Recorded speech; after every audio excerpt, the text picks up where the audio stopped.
अंतर्गत षंढगाँ एवं सन्तपड़ारे हाथी आक्रमण में 5 जन प्राण हराइछन्ति। गुरुवार राति कालरात्रि होई आसीथिला षंढगाँ रे 4 जन हताभागा लोकंक पई। घर बारंडारे शोइथिबा बेले 2 झियो एवं बापा को कचाड़ी मारिथिला हाथी।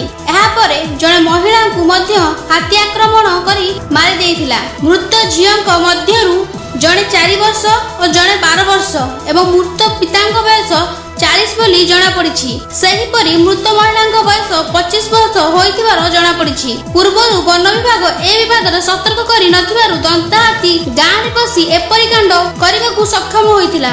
एही घटना रे स्थानीय अंचल रे भयर वातावरण सृष्टि करिछि। एही घटना राति प्राय 12टा परे घटिथिबार सूचना मिलिछि। एहा परे दंता सन्तपड़ा ग्राम रे पसी भ्रमरवर सामन को मध्य राति 3टा बेले पादर दଳି मारि देइथिला। अनुगुल बापू सामन को रिपोर्ट एशिया न्यूज।